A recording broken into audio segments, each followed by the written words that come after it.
Hello दोस्तों, आज की वीडियो में सभी दीदी भाइयों को मेरा नमस्ते। आज की वीडियो में देने वाले बहुत ही महत्वपूर्ण जानकारी, वह महत्वपूर्ण जानकारी निकल कर आई 2023 के नए अपडेट में। तो हाँ, यह निकल कर आई नई अपडेट, जल्द करें इसमें रजिस्ट्रेशन। तो हाँ, गरीब परिवार के लोग इसमें रजिस्ट्रेशन कर सकते हैं। यह नई योजना क्या है, नई जानकारी क्या है? तो यह नई जानकारी सामूहिक विवाह योजना है। इसके बारे में हम संपूर्ण जानकारी आपको देंगे। तो यह उत्तर प्रदेश में मुख्यमंत्री सामूहिक विवाह योजना लागू कर दी गई है। लेटर जारी कर दिया गया कि हर जिले में, हर ब्लॉक में यह सामूहिक विवाह करवाया जाए। यानी यह गरीब परिवार की बेटियों का सामूहिक विवाह करवाने की योजना सरकार के माध्यम से चलाई जा रही है। जैसे कि हम आप सबको ये बता दें कि उत्तर प्रदेश सरकार ने अपने पूरे यूपी में जितने गरीब परिवार हैं, यानी बीपीएल कार्ड धारक को, इन परिवारों को सामूहिक विवाह में शामिल करने के लिए रजिस्ट्रेशन मांगे हैं।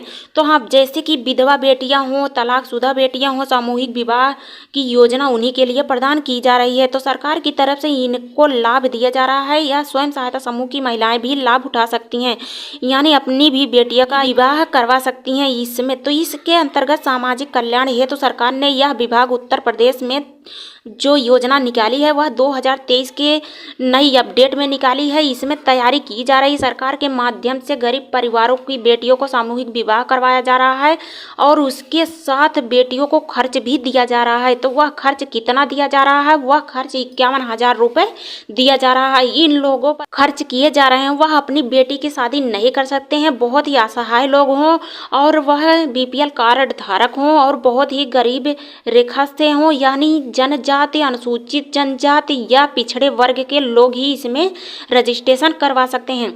तो यह विभाग के अंतर्गत या विवाह के अंतर्गत जो भी सामूहिक विवाह करवाना चाहता है वह शामिल होने के लिए इच्छुक वार आवेदन कर सकता है। तो यह आवेदन आपको कहाँ से करना है, कैसे करना है, चलिए हम आपको बताएंगे। क्या क्या दस्तावेज भी लगेंगे ये भी हम आपको बताएंगे।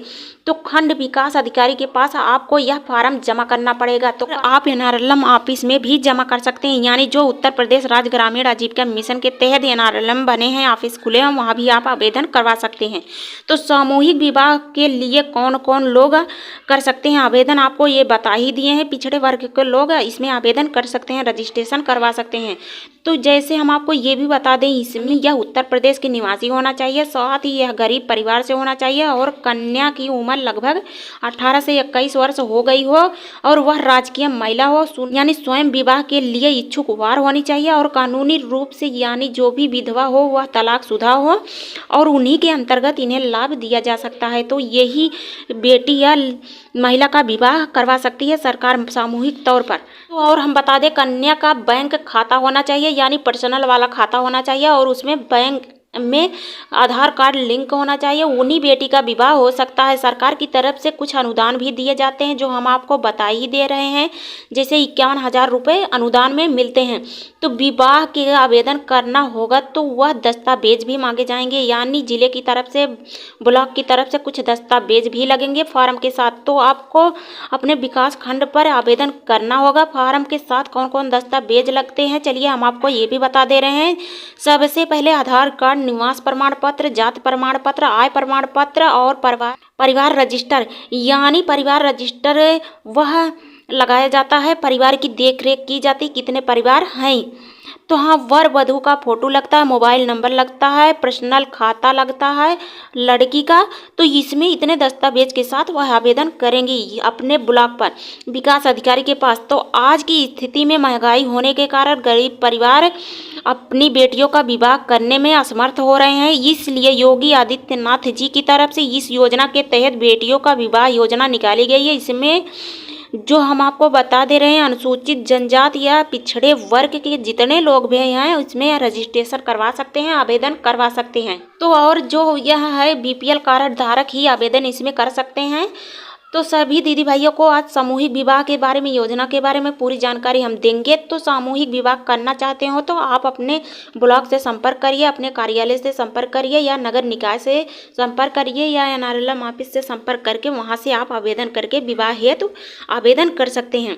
तो यह विवाह के बारे में हम आपको बता दें, यह सामूहिक विवाह जो कराए जाते हैं वह बहुत ही धूमधाम से कराए जाते हैं। सामूहिक विवाह के योग्यता यानी आयोजित किया जाता है, आयोजन किया जाता है, इसमें समारोह लगते हैं विवाह में, यानी कैलेंडर भी जारी किया जाता है, मुहूर्त भी रखा जाता है, उसी के हिसाब से यह अधिकारी लोग इनका विवाह करवाते हैं। और यह राज्य के सभी जिले अधिकारी को कहा जाता है कि यह जिले पर सामूहिक विवाह करवाएं। आवेदन मांगे जाते हैं, दिन तारीख मुहूर्त रखते हैं विवाह के लिए जिलों पर, यानी यह जिलों पर दिन तारीख रखा जाता है। ज़्यादातर यह नवंबर में यानी 25, 26, 27, 28 तक किए जाते हैं, 29 तक किए जाते हैं, और यह जनवरी में, मार्च में किए जाते हैं सामूहिक विवाह। तो गरीब परिवार इसमें आवेदन करके इस महीने में वह विवाह करवा सकते हैं और अपनी बेटियों की शादी करवा सकते हैं। तो ऐसे में इनको सामग्रियाँ भी मिलती है सरकार की तरफ से, जैसे 5 बर्तन मिलते हैं और इसमें कपड़े मिलते हैं, वर वधू का पैर का पायल मिलता है और एक मीना मिलता है। इतने सामग्रियों के साथ वह विवाह करवाते हैं और लड़की के खाते में भी पैसा ट्रांसफ़र करते हैं सरकार की तरफ से। तो ऐसे में आप लोग को जानकारी हम दे दिए हैं सामूहिक विवाह करवाने के लिए। यदि आप लोग समर्थ हों तो आप लोग विवाह करवा सकते हैं, अपने ज़िले से, अपने ब्लॉक से आवेदन कर सकते हैं, रजिस्ट्रेशन करवा सकते हैं वहाँ से संपर्क करके इतने दस्तावेज को लगाते हुए। तो आज की वीडियो में यही जानकारी थी। हमारी जानकारी अच्छी लगे तो चैनल को सब्सक्राइब कर दीजिए, लाइक कर दीजिए और बेल आइकन भी दबा दीजिए, ताकि आपको नई नई अपडेट, नई नई जानकारियाँ हम देते रहें। धन्यवाद।